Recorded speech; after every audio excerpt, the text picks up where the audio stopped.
When you hear the word cloud, you think of something kind of magical, right? Something weightless. But the truth is, the cloud isn't in the sky. It has a physical home. It lives inside these massive, hypersecure buildings called data centers. Today, we're going to take a look inside and see how these modern-day fortresses are designed to protect our entire digital world. And this idea, it's actually baked right into their security blueprints. I mean, check this out. It's not about building one single perfect wall. It's all about layers. The whole goal is to make any attack so slow, so noisy, and just so difficult that the bad guys are stopped long before they even get close to succeeding. And the official name for this is defense in depth. I love the way they describe it. It's like a security onion. To get to the core where the data is, you have to peel back layer after layer after layer of physical and tech defenses. And each one of those layers is specifically designed to slow an intruder down and buy the security team more time to respond.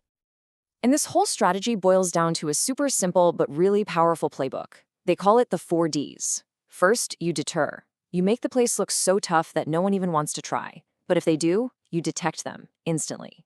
Now, if they somehow get past that, you delay them at every single turn. And while all that's happening, a highly trained team is ready to respond. Every single thing we're about to see uses these 4 principles. So you might be asking, who are they trying to stop? Well, the threats are coming from everywhere. You've got what's called opportunistic theft. That could be someone just trying to snatch some valuable equipment.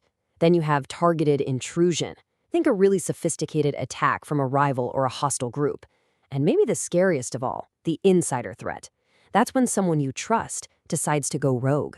This fortress has to be ready for all of it. All right, so let's start our journey. We're at the outermost perimeter. This is it, the castle walls of the digital age. This is the very first line of defense. Okay, so what you're looking at here isn't just one thing, right? It's how all these pieces work together. I mean, sure, you have a tall, anti-clam fence, but that fence is also wired with intrusion detection systems. If somebody tries to cut it or climb it, bam, an alarm goes off instantly. You have massive barriers designed to stop a speeding truck in its tracks. And the whole thing is watched over by smart cameras, using analytics to spot anything out of the ordinary, 24/7. Okay, so we've established the fence line is solid. But every fortress needs a gate. And that's the next big challenge. How do you let essential deliveries and vehicles in without creating a giant weak spot in your armor? So think about this for a second. This is a huge engineering puzzle. A simple little barrier arm isn't going to cut it. How do you control every single vehicle and absolutely guarantee that nothing and no one slips in behind them? And the answer is something called a vehicle trap or a sally port. And honestly, it's just a brilliant piece of security engineering. It's basically an airlock for cars and trucks. It creates this totally secure box where vehicles can be contained and inspected before they're ever allowed on site. So let's walk through how this works, step by step. A truck pulls up to gate A. Once it's identified, that gate opens, the truck drives in, and then gate A closes right behind it, trapping it inside. That right there is the key. The vehicle is completely contained. Guards can inspect it, verify the driver, check the cargo, and only after everything is cleared does gate B finally open. And those 2 gates are interlocked, which means they can never be open at the same time. No way to tailgate. All right, vehicle is clear. We're inside the main perimeter, and now we're standing right at the building itself. But believe me, getting through this front door is a whole new ballgame. And right away, you're hit with what's called multi-factor authentication. It's not about having just one key. To get in, you have to prove who you are in multiple ways. You need something you have, like a seriously encrypted access card. You need something you are, that's a biometric scan, like your iris or palm print. And you need something you know, like a secret PIN code. You need all 3 or you're not getting in, period. But, okay, let's say you're an authorized employee. You've got your card, you know your PIN, you're good to go. There's still a classic security problem, something called tailgating or piggybacking. What's to stop an attacker from just sneaking in right behind you?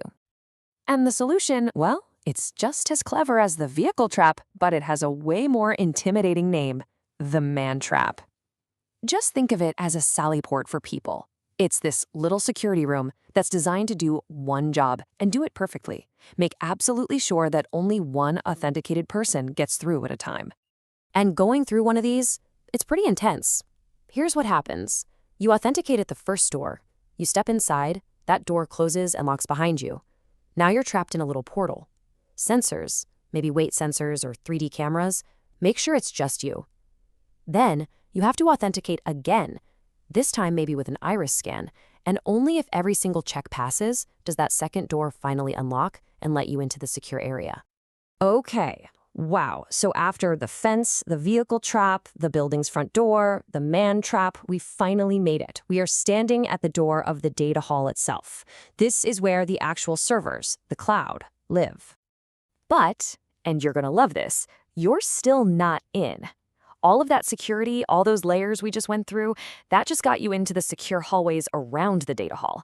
To get to the actual treasure, you have to pass through even more defenses. And from this point on, the layers of security just get, well, denser and denser. To even get into the data hall, guess what? You have to go through another mantrap. Once you're inside, all the servers are locked in these floor-to-ceiling steel cages. The server racks themselves have electronic locks that track every single time a door is opened. For really sensitive jobs, a two-person rule is in effect, meaning no one can work alone. And the entire place is blanketed in 100% video surveillance. Now, with all this incredible tech, you might forget something absolutely crucial, the human element. Somewhere on site, there's a Security Operations Center, or SOC, and it is staffed with trained professionals around the clock every single day of the year. They're the ones watching every camera feed, checking every alarm, and coordinating the response to anything that goes wrong. They are the brain of this entire fortress. So, these are the fortresses. These are the physical homes that protect our digital lives, built with layer upon layer of tech to deter, detect, and delay. And it kind of leaves you with this one big question, right? In a system this complex and this advanced, what's truly the most important piece? The impenetrable technology or the vigilant people who are always watching it?